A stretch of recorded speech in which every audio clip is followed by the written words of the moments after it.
Distinguished guests, the President of the Department, James White. Hey, buddy, how are you? See you, I'm sir. gonna say hello before we start. Thank you, man.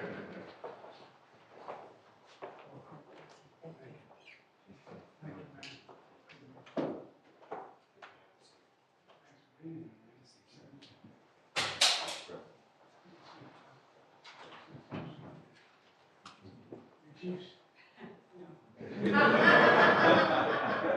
Chiefs over here. How are you, man? How are you, sir? Good to see you. Good to see you. We're okay now, I know.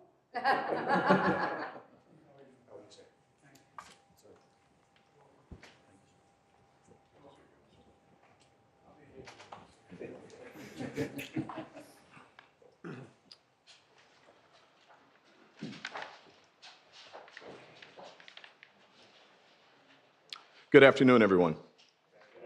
I want to thank President Biden for the tremendous honor of being here today and inviting me once again to the White House. It is my pleasure to be able to talk to you about the crime reductions in Detroit, and I look forward to hearing from my colleagues about their crime reductions as well. In Detroit, collaboration is our strength. It's the biggest reasons for our crime reduction. The support of our Mayor, Mike Duggan, with his leadership on negotiations that gave our officers a $10,000 raise, to the strategies that he deployed post-pandemic, bringing partners to the table to reopen our courts. Many of us saw our courts closed down as a result of COVID. Cases were backlogged, and it was through his leadership and our partnerships that we were able to get our courts back open and work collaboratively to get cases prosecuted.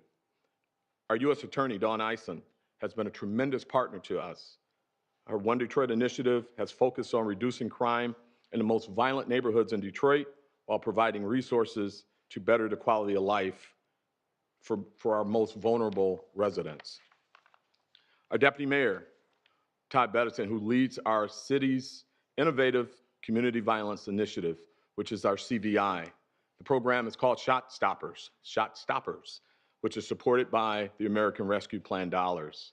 While early, the CVI has shown promise, and we look forward to seeing the impact that CVI will have accompanied with our strategies on crime to further reduce crime. Our partnerships with our local, state, federal partners, our prosecutor, our Wayne County executive, our sheriff, our judges, our state police, and certainly ATF and FBI. Our American Rescue Plan funds have been a tremendous game changer for Detroit.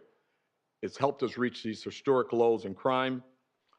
We've got an 18% reduction in homicides, our lowest since 1966 last year. A 16% reduction in non-fatal shootings, a 34% reduction in carjackings.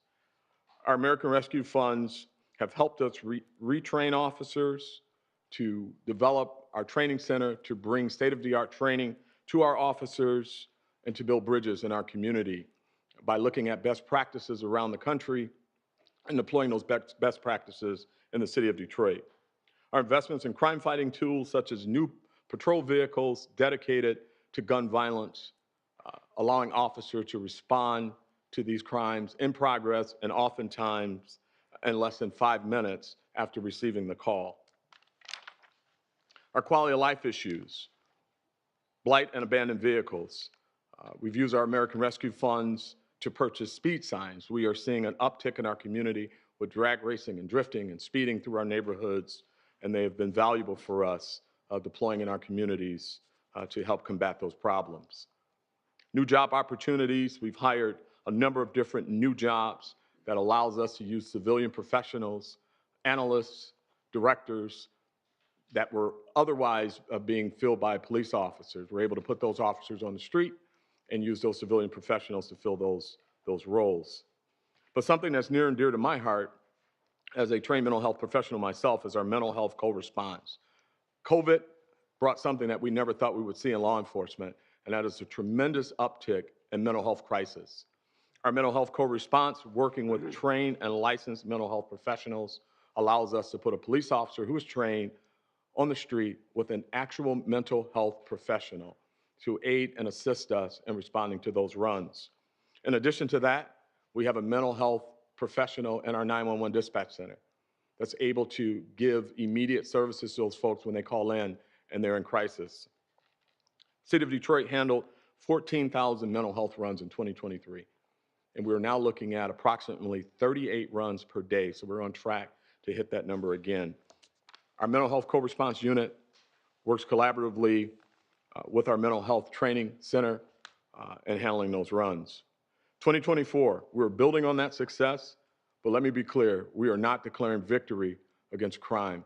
We still have way too many guns in our community, way too much violent crime in our community, but we're going to continue to work collaboratively with our partners to further reduce crime in 2024. Already, as of yesterday, we are looking at an 18% reduction in homicides for 2024, as opposed to last year this time, 30% reduction in non-fatal shootings, a 47% reduction in carjackings, and we are focused on building on the progress that we've already had. We're going to continue to work in our communities.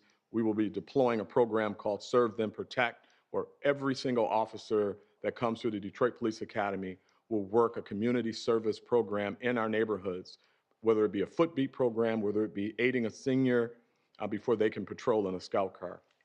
Super excited about that program, and we're going to continue to expand our mental health co-response. We are all grateful for the support of our partners at the White House. Thank you. On behalf of every member of the City of Detroit Police Department, I thank you, sir. We work to reduce crime and improve public safety, and we're going to continue. Now, it is my pleasure to introduce the 46th President of the United States, President Joe Biden. Good job.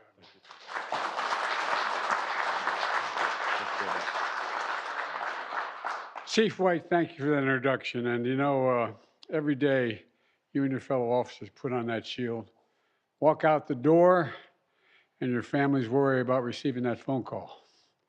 But thank you for your service, and I mean this sincerely, your sacrifice, and sacrifice of that of your families, not just you, your families as well.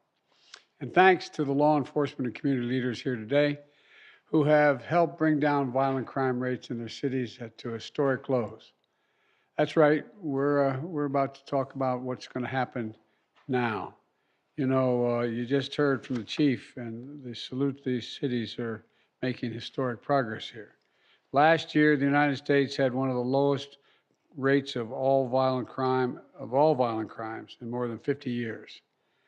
Murder, rape, aggravated assault, robbery, all dropped sharply, along with burglary, property crime, and theft. And it matters. As president, public safety and crime reduction is a top priority for my administration and for me, and it has been for a long time, back when I was chairman of the Judiciary Committee. You know, since day one, my administration has been working with law enforcement, mayors, and community leaders to do what we know works to keep people in communities safe. As was referenced, during the pandemic, states and cities saw violent crime rising, and their budgets were strained as they faced deep cuts in law enforcement and public safety. But we stepped up, thanks to My American Rescue Plan, which I might note not a single person on the other team voted for. We provided $350 billion that was available to deal with these issues. You know, and the fact is that we find ourselves, we could use this money to keep law enforcement on the beat, communities safe from violence. We invested $15 billion to make their communities safer, and we added billions more in grants to help. The Justice Department invested in law enforcement and community violence interruption programs. Because the American Rescue Plan, we have the largest federal investment in fighting crime and preventing violent crime in any time in our history. And that's a big deal. You know, we know being in law enforcement is harder than ever, but and we expect you to be everything to everybody. That's why we've invested in more crisis responders who work alongside police officers, as Chief said, mental health and social workers who respond to nonviolent crimes as well. More investment in recruiting, retaining, and training officers. More investments in violent prevention to get guns off the street. And on top of that, we're hiring more U.S. attorneys, recruiting more U.S. Marshals, and investing more in technology and training to clear the court backlog, solve murders, and to deal with apprehending violent fugitives. And we're also working hard to ensure bonds of trust between officers and the people you all serve. My budget calls for more officers in the street trained in community policing, walking the beat, working hard hand in hand with community leaders and partners and to gain public trust and advance public safety. Chiefs in this room know that when their communities trust the police, we can solve a hell of a lot more crimes a hell of a lot faster. That's why I signed the historic executive order to advance executive and accountable community policing. And it's very effective so far. You know, and I'm going to continue to call on Congress to pass the George Floyd Policing and Justice, the Justice and Policing Act, so we can make police reform the law of the land. We also made historic investments in proven strategies to interrupt and prevent crime and violence in the first place. These programs use trusted messengers, including people who are in the neighborhood, people who have been incarcerated and released now, people who have been through it, people who know what they're talking about. And we have a track record of reducing violent crime as a consequence of that by 30 to 60% where those programs exist. And finally, my plan goes after the scourge of gun violence in America. I've taken more executive actions to stop the flow of illegal guns than any other administration in history. And we beat the NRA when I signed the most significant gun safety law in nearly 30 years. And we're going to finish the job. We're going to ban assault weapons and high-capacity magazines next time around because it has to be done. I formed the first ever White House Office of Gun Violence Prevention, and I thank Vice President Harris for overseeing this important effort. Let me close with this. Our plan's working, but we still have much more to do, as everyone at this table knows. And that's why we're here today. My administration is going to choose progress over politics, and communities across the country are safer as a result of that policy. There is no greater responsibility than to ensure the safety of families, children, communities, and our nation. And with that, I want to turn this over to Neera Tanden, my domestic policy advisor, and we'll get this discussion going, okay? Thank you. Thank you. I would like to invite the press to exit before we start our discussion. Mr. President, how did your physical go, Mr. President? How did your physical go this morning?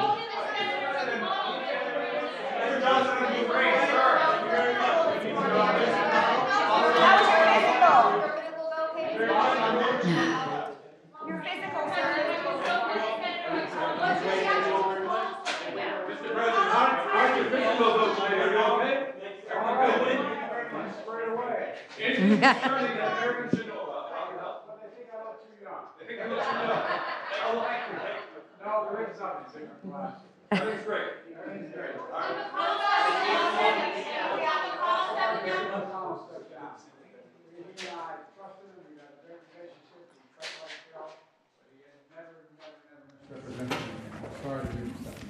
Thank you. On your executive order, protecting privacy, how concerned are you? With American privacy? Thank you. Watch it out, watch your